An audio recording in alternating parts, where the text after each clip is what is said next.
Good morning. With me today is Jacqueline Moses, who is featured in the Chicago Art Scene book, and Elizabeth D. Schreiber, who wrote a short story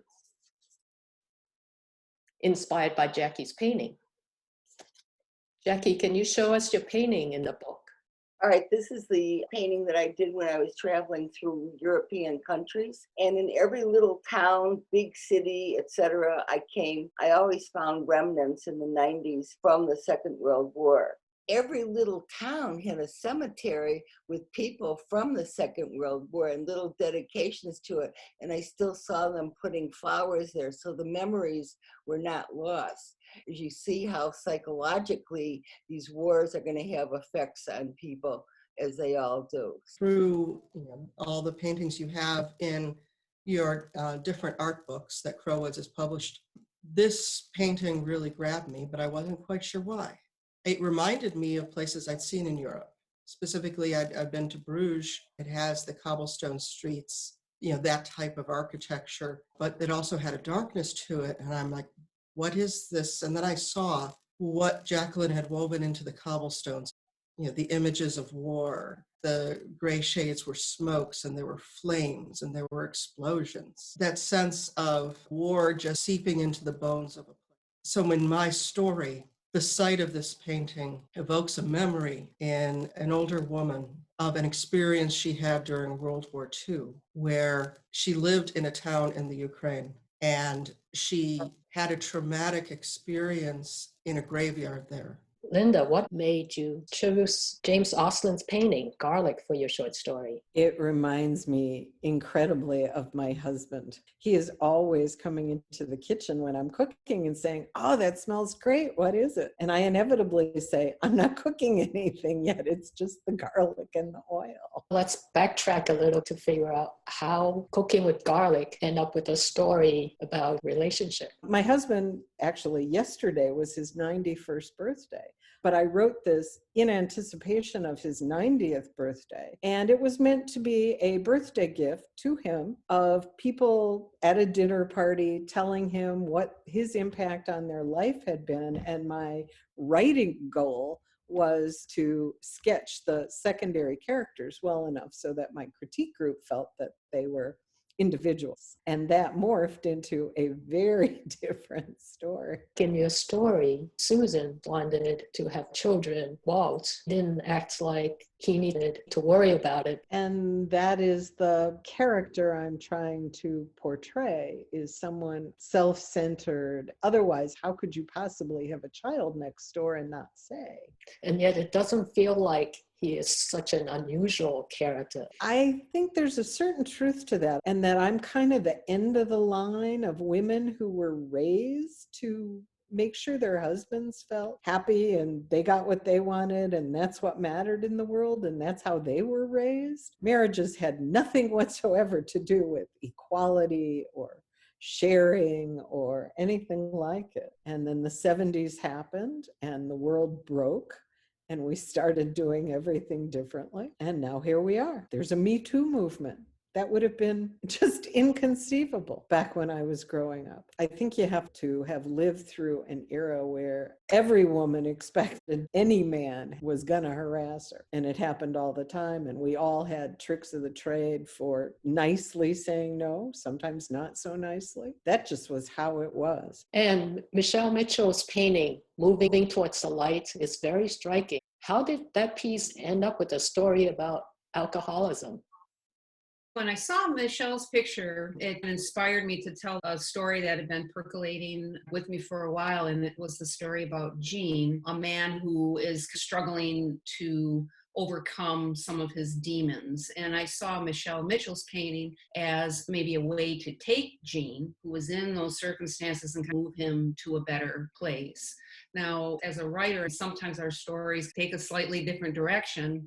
And while Gene, he's suffering from alcoholism, sometimes for those of us who have experienced alcoholics in our lives or have known people who have struggled with addiction, sometimes they have to go through multiple tries, sobriety. I grew up in the 70s, so I knew quite a few people who fell into drug problems or alcohol problems who never really resolved those issues. And that's part, I think, of the disease. Sometimes we want that for people, but they really have to do it themselves. With Gene, I did try to leave a little bit of a thread of hope with him at the end, and it's inspired again by painting, where he is kind of looking up toward the light on the outside of this new place that he's living. And he is kind of in despair. Maybe that left the reader with some hope that eventually he would find it within himself to redeem himself.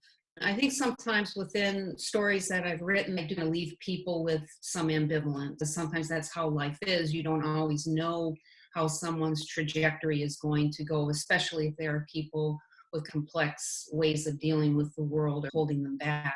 I guess what really drew me to this is how very contemporary it is, yet it still holds a traditional piece. Like I can recognize a Madonna there, and yet it's a much broader interpretation that really appealed to me. The story is about a little girl who is growing up in the late 50s. It starts with her religious education in preparation for her first Holy Communion, and what a strong impression that education had on her. And she embraces that tradition for a while, but ultimately feels the need to reject it for the very patriarchy that it represents and that it suppresses women's voices. So there was just something about the strength of that painting that I found really inspiring. I think it was a 2002 piece.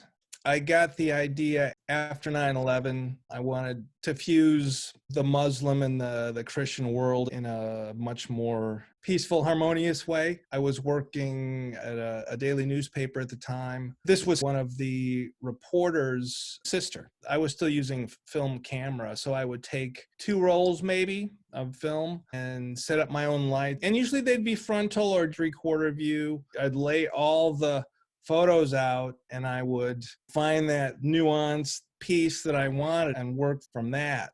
These were on watercolor paper, heavy stock, 400 pound, and I would put down a watercolor wash first, and then I would start building up pastel layers on top of those, and they would take months, and the piece would tell me when it was finished.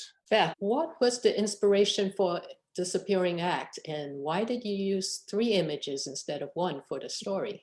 When I was looking through all of the pictures that have been in Crowwood's publishing books, there were several that appealed to me. I realized they were all pictures of women disappearing or emerging from backgrounds. And I thought it would be really interesting to weave all of these things together. So I created a story about loss of identity and refinding identity. There was an article I read in the Smithsonian about women of Hispanic descent in the Southwest discovering through genetic testing that they were actually of a Sephardic Jewish descent. They discovered this because they were being tested for the BRCA gene that indicates a probability of breast cancer. So when I saw these pictures, it just sort of meshed with that. That inspired me to create this character, Serafina. Catherine, your painting had to do with people focusing so much on the wedding gown as opposed to the reality of marriage. What was your reaction to her story? This was a Vera Wang kind of Barbie dress. I thought that what we want for our children, our hopes and our dreams and our dreams for ourselves sometimes get caught up in things. The wedding dress itself seems to be such a huge focus of attention rather than the emphasis on the couple and the marriage. I thought it was very interesting that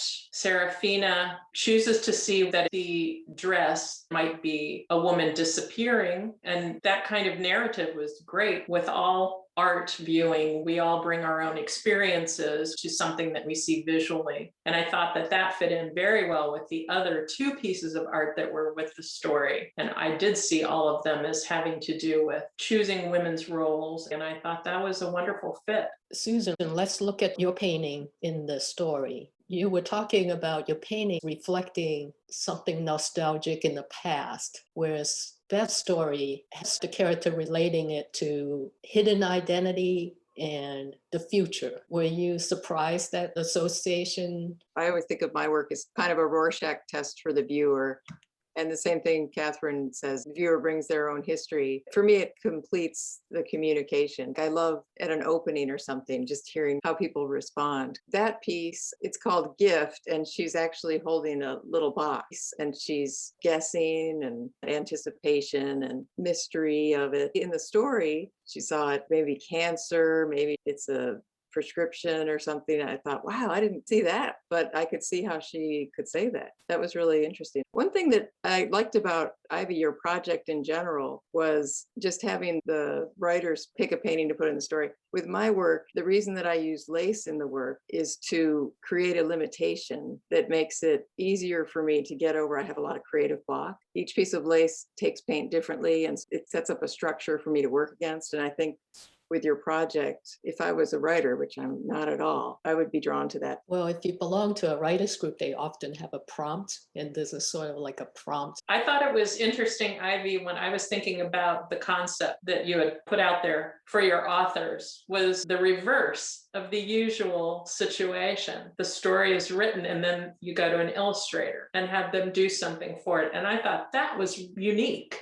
Yeah, I was trying to bring the living artists out there into the reader circle. So one way to do it is to have people read the short story and also see the picture next to it. Jim, what made you choose Eric's painting for your story? Eric's picture spoke to me. I could tell from the title of the portrait that it wasn't supposed to be Elvis. It was supposed to be an Elvis impersonator. But there were so many little nuances to the painting that it made me want to tell a story. And you could also tell that it's an aging Elvis impersonator. Well, what happens to Elvis impersonators once they get past the age of Elvis? Elvis died young, and that led me to a story about something we all do, and that's making decisions in life and coming to crossroads. In the story, my Elvis impersonator has a friend who assisted in the decision-making process. I've been in that Elvis impersonator's shoes so many times, and you know how important it is to have support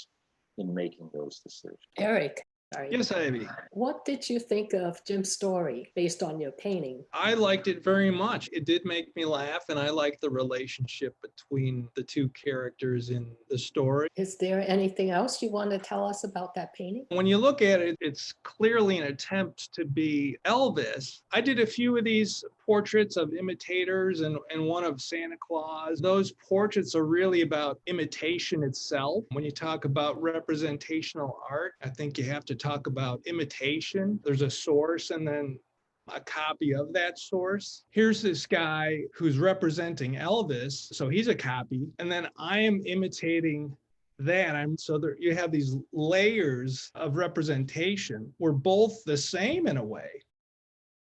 I find the actual person fascinating. I was working at a newspaper at the time, and so one of the reporters mentioned this Elvis impersonator. This guy had legally changed his name to Elvis Presley, so I'm on the phone, and is Elvis there? I guess he traveled around a little bit to do his act. He ran a music shop in one of the suburbs of Chicagoland. Later in his life, he gave up the music shop. He went up to Wisconsin and became a mayor of some small town up there. It's great that he doesn't look so much like Elvis. I think that's more interesting than if he was spot on. That way it toggles between his identity and who he's trying to portray. Now, with your story, Julie, in Visions of Light, Superman, what in the painting made you think of your story? When I looked at that painting, I was struggling to understand who the character was who was curled up like this. And the figure to me was really androgynous. It spoke to me as like a mother and then also a son. And I was dealing with some stuff in my own life with my own son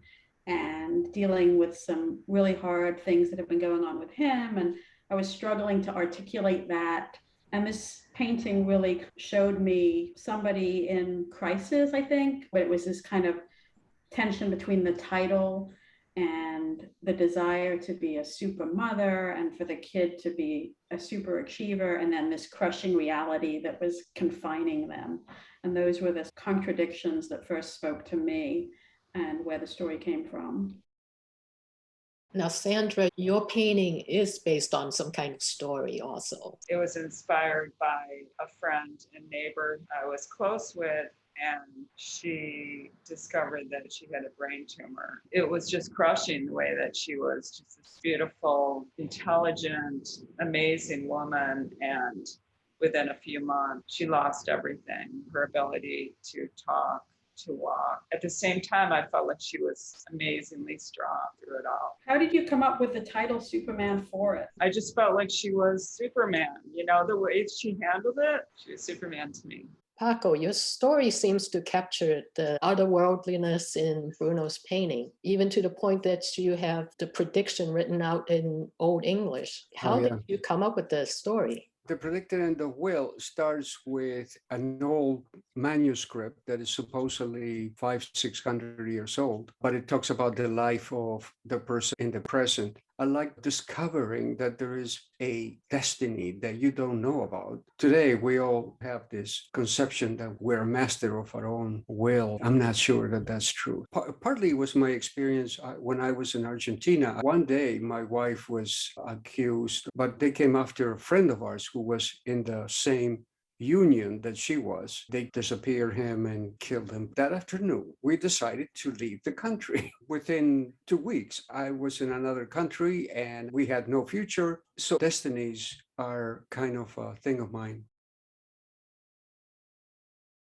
One of the things about your painting that I liked was elevation of a common circumstance, like being in the elevated train, to a work of art, and makes it a new way of looking at things. In the Renaissance, the paintings were about either angels or consequential people. In your painting, you did the common person that travels on the L. I like that. Well, I've always been attracted to urban life. I grew up kind of in an urban environment. I took the train a lot, and I've tried to juxtapose these mythological narratives in a modern context. And the model that I was inspired by was really kind of an earthy, and I just thought she was perfect for the main character. I was trying to represent this kind of allegory that might be playful to the viewer, where they can try to guess what she's doing and why she's there, and yet you can't help but notice her when you see the painting. So you didn't have the model actually go to the L train and stand there while you take a picture of her? Back then, I literally had to go there with a camera, and I would get bothered by the authorities, like, what are you doing taking a photo of the outside of the train? Even though I did take photos, but not with her posing in the train. I had somebody stand on the train, then I superimposed her once I had the composition figured out. When you're standing in the train, it's hard to get the right perspective. So I had to visualize how it would be looking into the train rather than being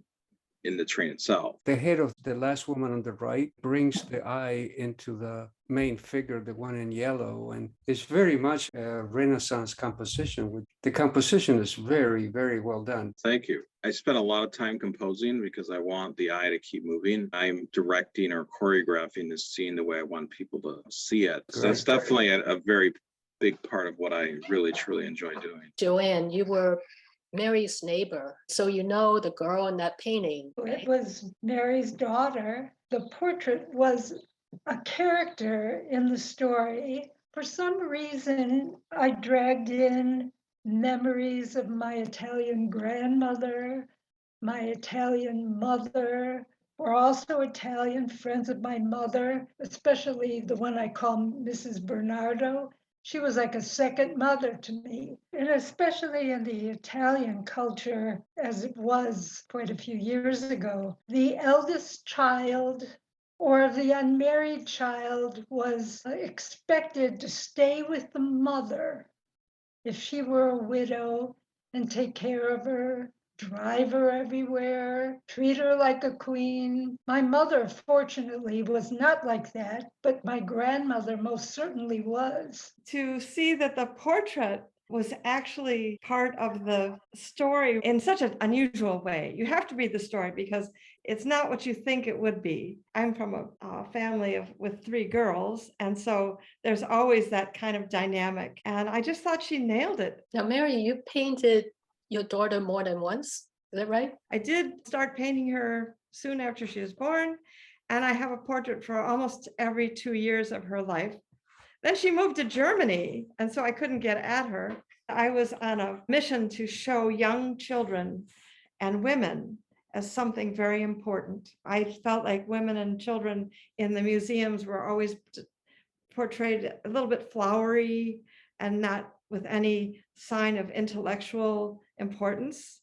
So I felt every time I paint a woman or child, I try to make them look right at you, or they're always doing something.